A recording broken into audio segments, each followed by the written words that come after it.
Guardar. Listo. Pues hola a todas, bienvenidas. Agradezco la presencia y corazones de cada una. Y vamos a ver la sesión de hoy, que se llama Derechos Sexuales y Reproductivos en México. Espero que les agrade esta sesión. A ver cómo se ve ahí. Listo. Em, Bienvenidas a todas, ya se están uniendo. Ok.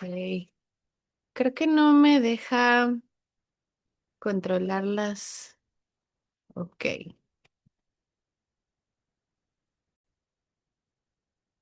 Pues ahora sí, disculpen por el comercial, pero ya iniciamos. Bienvenidas a todas. Vamos a ver la sesión de hoy que es Derechos Sexuales y Reproductivos en México.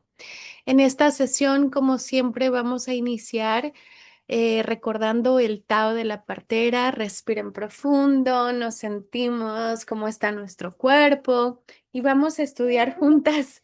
Entonces, dáselo, papá. Entonces vamos a ver el Tao de la partera. Dice, entonces la partera realiza su trabajo en el arte de no hacer. Puede estar tejiendo y enseña sin decir una palabra. Las cosas llegan y ella permite que lleguen. Las cosas se van y ella permite que partan, creando, trabajando sin poseer, sin reclamarlo como suyo.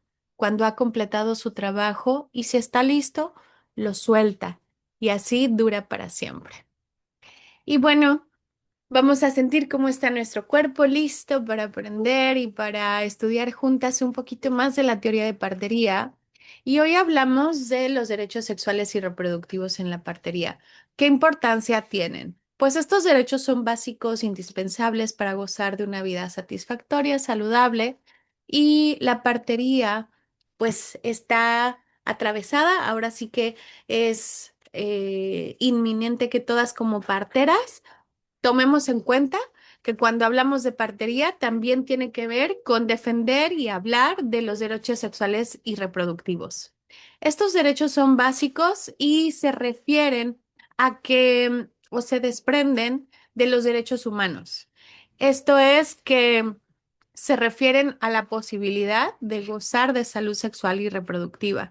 Los derechos humanos sabemos el derecho a la salud, el derecho a diferentes cosas básicas para vivir como un humano, una persona viviente. Y ahora cuando hablamos de derechos sexuales y reproductivos lo estamos elevando a la también la pleno gozo de la salud reproductiva. Ya tiene que ver con una capacidad emocional, una capacidad, ay, perdón, mi bebecito se cae, una capacidad de, pues también tiene que ver con el placer, con la intimidad, con estos derechos que están aquí.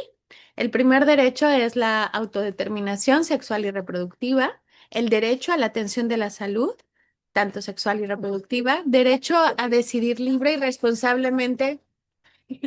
Lo siento, tienen un dinosaurio aquí junto de mí. El derecho a decidir libre y responsablemente el número de hijos, el espaciamiento de los nacimientos y el intervalo entre estos.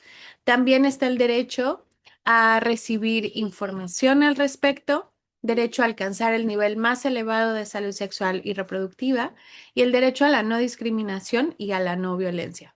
Entonces, sus tres grandes ejes, como les decía, la partería es transversal, o sea, en este punto, cuando hablamos de derechos humanos, de derechos sexuales y reproductivos, pues la partería toca cada uno de estos grandes ejes, como es el derecho sexual y reproductivo, el acceso a la información y también el acceso a la atención de la salud.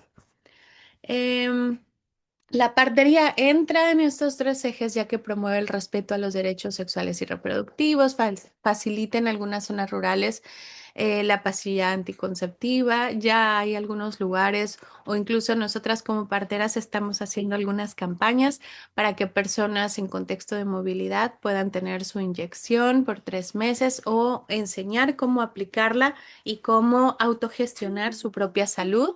También brindamos el acceso a la información y en ocasiones somos el único acceso de atención a la salud o somos el primer contacto brindando estos cuidados.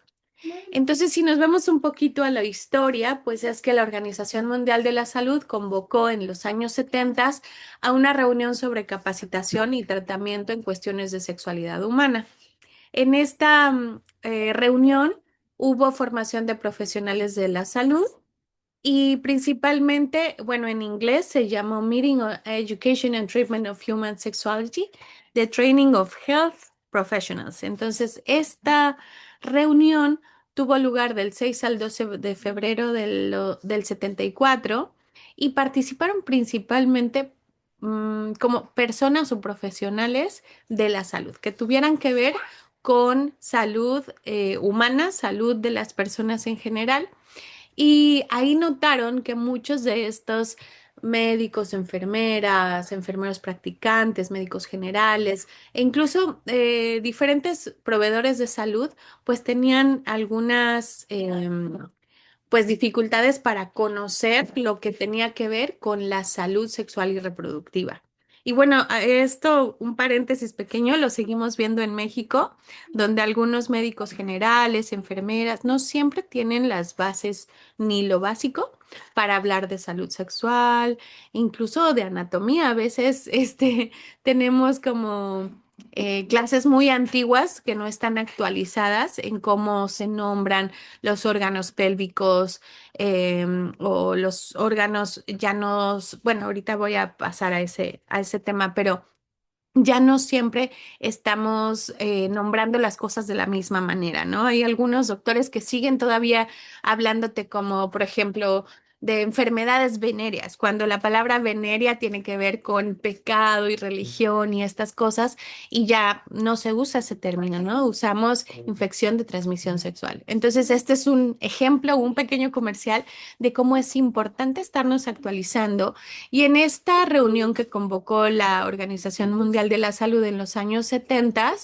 ahí fue viendo cómo estos profesionales que estaban seleccionados de acuerdo a su experiencia y conocimientos en la enseñanza, investigación y en la sexualidad humana, pues se les pidió a todos que tuvieran un examen crítico de estos puntos que vamos a mencionar y ahí se fue viendo cómo era imperante o era muy necesario comenzar a tocar estos temas de salud reproductiva, de derechos humanos, con todos los profesionales y brindar educación para los educadores de la salud, que en este caso somos todos los que proveemos acceso a la salud.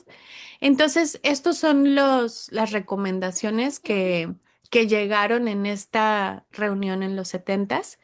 El principal fue el papel de la sexología en los programas de salud, en especial en las actividades de planificación familiar, contenido y metodología de la enseñanza relacionada con la salud, con la sexualidad humana en los profesionales de salud. También identificación de modelos de tratamiento y consejería que satisfagan las necesidades prioritarias en diversos contextos socioculturales. No es lo mismo trabajar en la urbe que en la zona rural, que con personas con diferentes grados de educación o con más privilegio y que puedan ser adaptados por los trabajadores de la salud en general y que puedan ser también comprensibles. También el desarrollo de programas de enseñanza y tratamiento en sexualidad humana. Y por último, los servicios internacionales de referencia y coordinación en el campo de la sexología. Entonces, todos estos puntos fueron los que se trabajaron con los especialistas y las conclusiones de esta reunión se plasmaron en el documento que así se llama, Capacitación y Tratamiento en Cuestiones de Sexualidad Humana y la Formación de Profesionales de Salud. Este informe de la OMS fue publicado en el 75, ahí por si lo quieren investigar y leer un poquito más. Em, Se trata de un documento histórico que sentó las bases para mejorar la capacitación de los profesionales de salud y prepararlos para que puedan ofrecer educación, consejería y terapia sexual. Esto sucedió en los setentas. Estamos hablando que del 74 al 2024, o sea, el año anterior, ¿cuántos años han pasado? Ochentas, noventas, 2000, 2010, 2020. Estamos hablando de que en 50 años muchos de los países pues nos hemos quedado muy atrás en realmente llevar a cabo esta educación o capacitación para los proveedores de salud.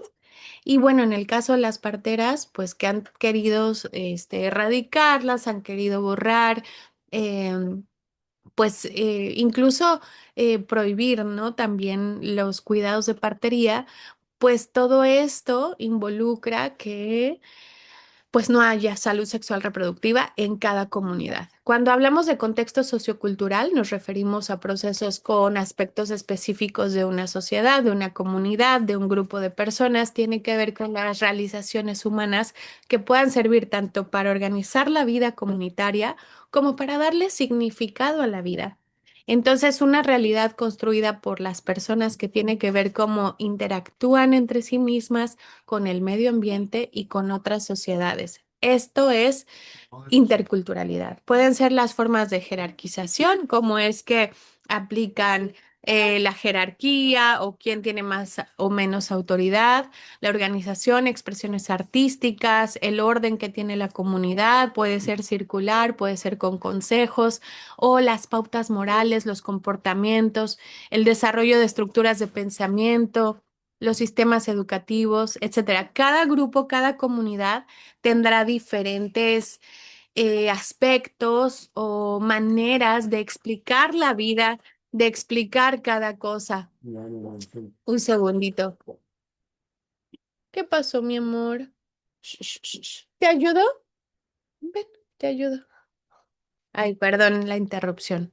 Entonces, cuando vemos que la partería en el contexto sociocultural también es un determinante para brindar cuidados y atender el nacimiento de acuerdo a las diferentes ideologías, también atender el no nacimiento, cuidar la fertilidad o proveer em, métodos antifecundativos.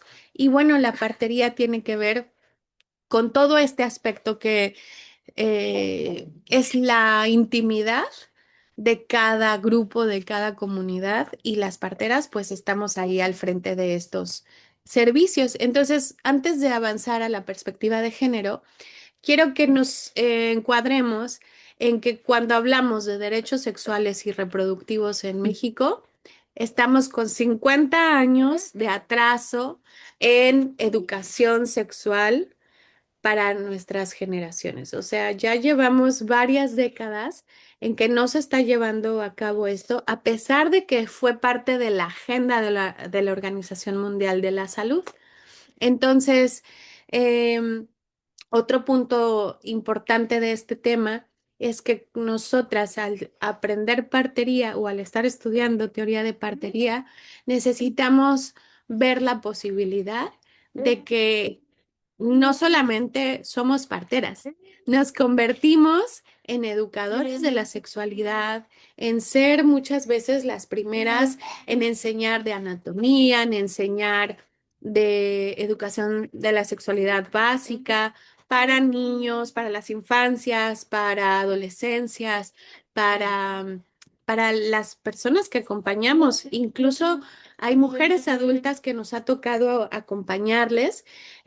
Nos ha tocado, por ejemplo, a sobrevivientes de violencias que no saben por dónde es que orinan y por dónde sale la menstruación, no saben cosas muy básicas de anatomía o dependiendo de dónde vengan, es que es un tabú que no pueden ver su cuerpo, tocarse, mirarse. Entonces, la partería es esta llave para que muchas personas, comunidades tengan acceso a información adecuada, a realmente una toma de decisiones pues informada, consentimiento informado y también pues las parteras a veces somos este agente de cambio donde podemos apoyar a que algunas personas tengan la información para poder salir de sus ciclos, ya sea de violencia o ciclos de a veces como de situaciones no deseadas porque no conocían que había otras opciones. Por ejemplo, hay veces que en algunas comunidades, pues dependiendo la religión, la cultura, es como prohibido inyectarse anticonceptivos o usar algún método. Entonces, cuando ven su cuerpo, lo conocen, van viendo sus opciones, les damos la capacidad de decidir con consentimiento sobre su cuerpo, su territorio. Entonces, mi cuerpo, mi territorio, autogestión de la salud. Y bueno, esto es un tema que primero las parteras empezamos con nosotras mismas. Y de nuevo, no solamente es conocer mi fertilidad, mis ciclos, cuándo es que quiero o no quiero tener placer, sino también es la autorrealización, el amarme, el respetar mi cuerpo, el apreciar mi templo, el cuidarlo, así como cuido al río, así como cuido a la mar, así como cuido la tierra. Y entonces se vuelve en algo que nos ayuda a darle sentido a la vida a diferentes niveles. Y por eso me encanta hablar de salud sexual reproductiva, de estos derechos, no solo como algo que está escrito en un papel allá lejos, sino como eso que nos conecta con la vida todos los días. Y pues es esto, ¿no? ¿Cómo puedo sentir la salud sexual, la salud reproductiva, el autoconocimiento, eh, cuando no, cuando no sabemos ni siquiera, por ejemplo, lo que tiene que ver con sexualidad humana y con placer? Puede ser cosas tan simples como disfrutar la comida cada vez que me siento a comer, como disfrutar mi tecito, como disfrutar momentos, como tocar mi piel, sentirla, sentir mi cuerpo. Y no solo desde una manera erotizada, sino desde el placer a diferentes niveles y desde el cuidado y desde el respeto y desde esta conciencia de que resistimos y transformamos nuestra comunidad desde el momento en que estamos, pues igual, ¿no? Transformando nuestra manera de mirar nuestro mundo interior y eso se refleja también en el mundo exterior. Entonces, cuando hablamos de derechos sexuales y reproductivos como parteras, nosotras estamos hablando de que nos volvemos defensoras de la tierra, de nuestro territorio, pero también de este territorio que habitamos, que pisamos, en el que caminamos cada día.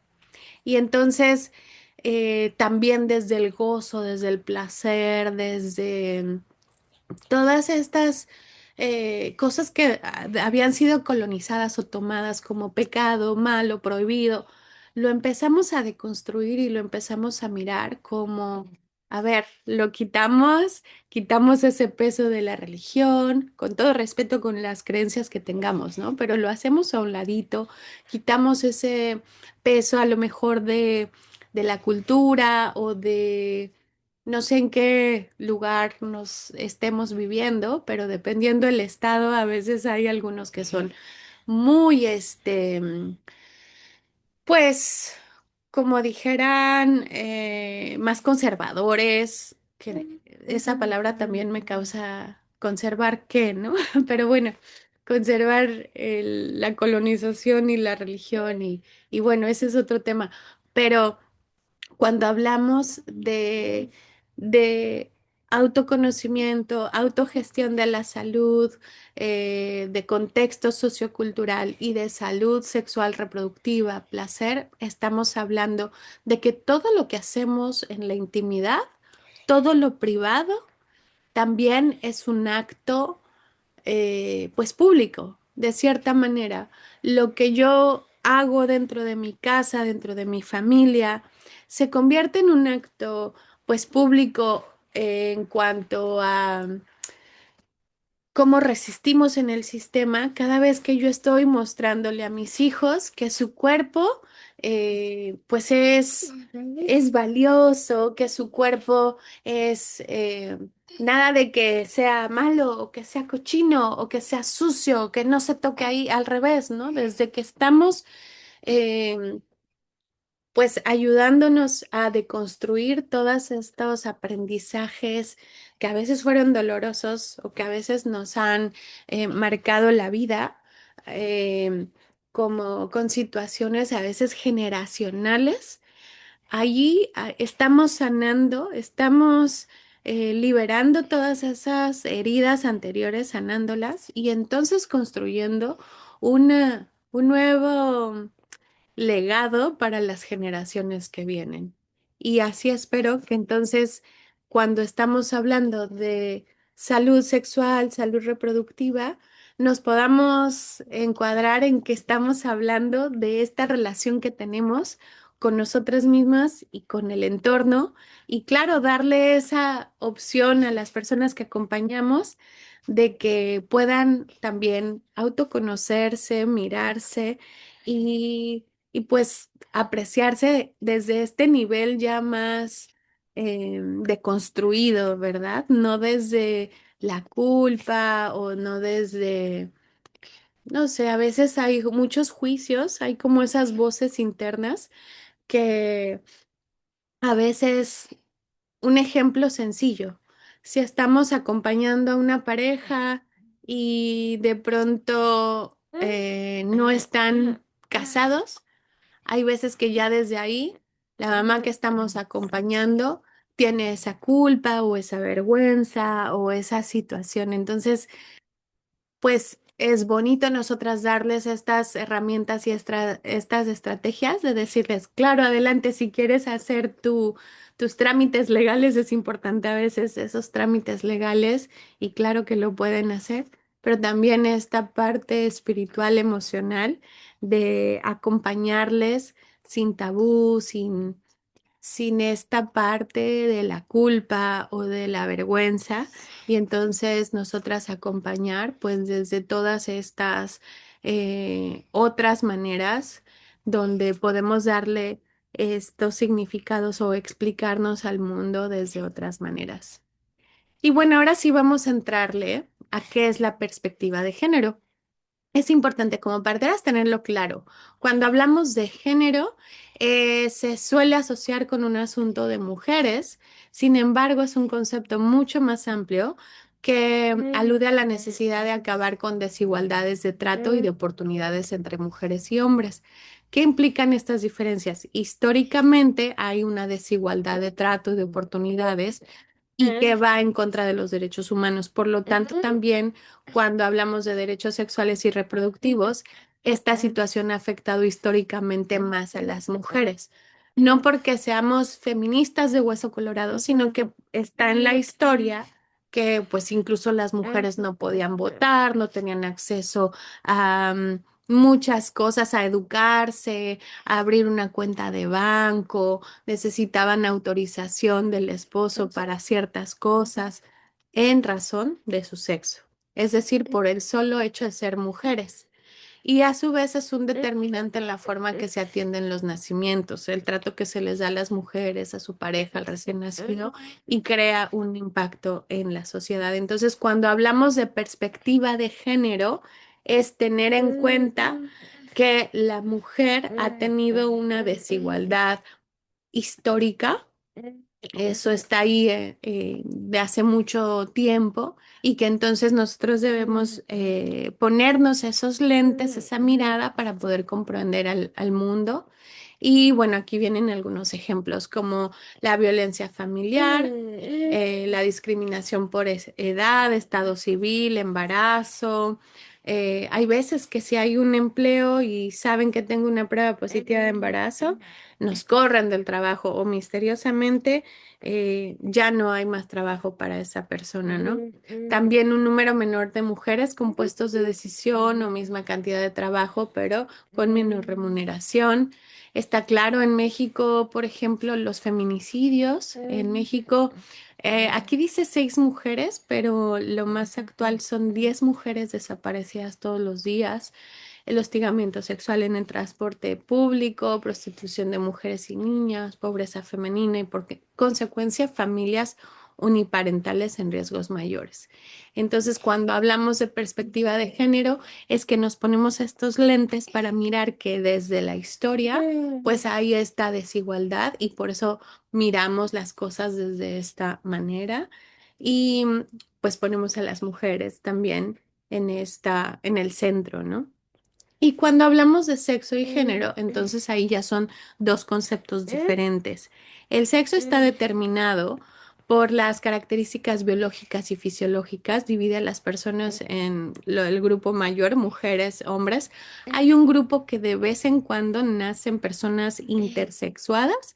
Em, Hay estadísticas, esa no la tengo en la diapositiva, pero bueno, es posible también intersex. Y el género se refiere al conjunto de características sociales y culturales asignadas a las personas en función de su sexo.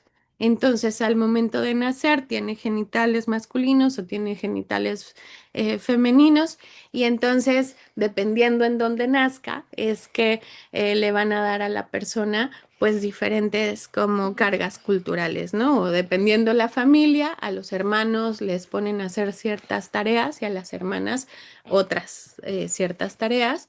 Y nosotras como parteras, pues atendemos a las disidencias, acompañamos y es importante ampliar nuestra visión a poder acompañar desde esta perspectiva, sabiendo que hay diferentes tipos de familias, que hay diferentes tipos de situaciones, hay familias uniparentales, hay familias de 2 mujeres, de 2 hombres, hay familias diversas, hay disidencias y nosotras como parteras pues podemos dar estos servicios acompañando pues de la mejor manera posible. Y si, ¿qué pasa, mi amor? Aquí está. Y si hay algo que no sabemos, también se vale preguntar, ¿no? Me ha tocado a veces acompañar a familias que son, por ejemplo, 2 mujeres y que las he acompañado en su historia, en su parto. Y entonces, pues con todo respeto les pregunto, ¿no? Si me quieren contar sobre su historia, cómo es que decidieron quién iba a gestar o no. Y claro, con todo este respeto y la honesta curiosidad, y también saber que si no quieren compartir alguna de sus intimidades, pues también se vale no compartirlo, ¿no? Como esta apertura para preguntar. Y lo más importante a comprender es que, ay, lo siento. Y lo más importante a comprender es que una perspectiva de género impacta tanto a mujeres como a hombres y beneficia al conjunto de la sociedad al levantar los obstáculos y discriminaciones, al establecer condiciones más equitativas para la participación de la mitad de la sociedad y al relevar a los hombres de muchos supuestos de género que son también un peso y una injusticia. Cuando hablamos de perspectiva de género, también le conviene a los hombres, porque muchas veces estamos, por ejemplo, nosotras que acompañamos en los albergues o en lugares donde viven migrantes o personas en contexto de movilidad, se da por sentado, se da por hecho que todas las mujeres van a cocinar y limpiar, que todos los hombres van a construir y hacer trabajos pesados, y no siempre es así. No siempre estuvimos hace un par de días, ¿no? Festejando a las niñas y también a las niñas con diferentes, pues viviendo con diferentes situaciones de movilidad. Y en el caso de los hombres, pues no todos pueden construir o hacer cosas pesadas. También hay algunos con situaciones de salud. Entonces, cuando hablamos de perspectiva de género, implica que también miremos que no siempre a los hombres se les ha enseñado cómo mostrar sus sentimientos o cómo pues vivir una vida sin, sin este peso de que se espere que sepan hacer ciertas cosas o que siempre sean la carga o que lleven la carga económica o ciertas cosas, ¿no? Que se da dependiendo de la cultura donde vivimos. Y entonces la partera es responsable de transmitir estos derechos, conocerlos, llevarlos a la práctica en sus intervenciones. Y cuando brindamos cuidados, nuestros servicios de partería a las diferentes personas y diferentes contextos, es necesario hacer un paréntesis en donde nuestro juicio se queda a un lado y solo hay escucha. Me sigo enfocando en el respeto a los derechos sexuales y reproductivos, sean o no decisiones que yo tomaría. Me centro en el acceso a... ¿Le prendes la luz, por favor? Me centro en el acceso a la información y, y a esta información que sea detallada, profunda, completa, si es necesario pedir un traductor, si es necesario, em, pues ver a la persona de manera integral o de manera somática y no fragmentada o solo tomando el aspecto fisiológico. Entonces, les voy a compartir la presentación. Se las vamos a ir compartiendo en el grupo. Y pues no sé si hay algún comentario, ¿cómo vamos? Em, Hola, yo tengo. Hola, hola. hola, hola, adelante. Me surgió una duda con el intergénero. Ujú. Hay algunas personas, no sucede muy comúnmente, pero que a veces hacen sus pruebas genéticas y su genética es XXXY o XXX, tiene triple X o Es como de a nivel cromosomas. a nivel cromosomas o a Ujú. nivel genitales que aparenta tener genitales masculinos o femeninos, pero dentro de los órganos pélvicos, ya sea los internos o en los externos, hay alguna situación que está diferente. Entonces, no siempre es claro que si es masculino o femenino. Entonces hay veces que los padres tienen que hacer este examen genético y entonces ir un poco más profundamente a ver qué está pasando con su menor. Y me parece que hay una película al respecto, se las voy a buscar. Y claro, todas estamos abiertas a estudiar y a educarnos y actualizarnos constantemente y entonces aprender cada día más de cómo acompañar todos los procesos, todas las familias y todas las situaciones que se nos pueden llegar a presentar. No siempre es fácil. A mí me cuesta mucho cuando estamos hablando a veces de machismo, de situaciones donde hay violencia. A veces pues esas historias nos mueven o dependiendo del acompañamiento que estemos haciendo, pues nos toca fibras más profundas a veces y entonces es importante pues verlo desde la visión de la perspectiva de género, los derechos humanos y los derechos sexuales y reproductivos. Así que les vamos a pasar las preguntas que se sugiere estudiar para esta sesión, para hacer la tarea. Acuérdense de hacer una carpeta muy linda con sus 40 sesiones. Ustedes van a crear su libro de partería o su carpeta de partería con todo lo que van estudiando. Y pues esto es una probadita de los derechos sexuales y reproductivos. Les voy a compartir un documento, me gusta muchísimo un libro que se llama Para tu salud y mi tranquilidad, hablemos de sexualidad. Tiene dibujitos y es un libro para, como para las infancias, pero que justamente en el estado de Baja California donde yo vivo, lo prohibieron. O sea, lo mandaron a diferentes lugares de la República y todo bien, pero acá se prohibió su distribución porque en ese tiempo que lo estaban dando era gobierno panista, me parece. Y entonces así cada gobierno, algunos que en Puebla, algunos que en diferentes estados, dependiendo qué tan religiosos o conservadores sean, pues a veces incluso en los libros impiden el acceso a la información. Así que muchas gracias a todas por atender. Enciendan su cámara para que tome la foto y nos vemos en la siguiente sesión. Buenas noches. Ahí va la foto. Dejo de grabar.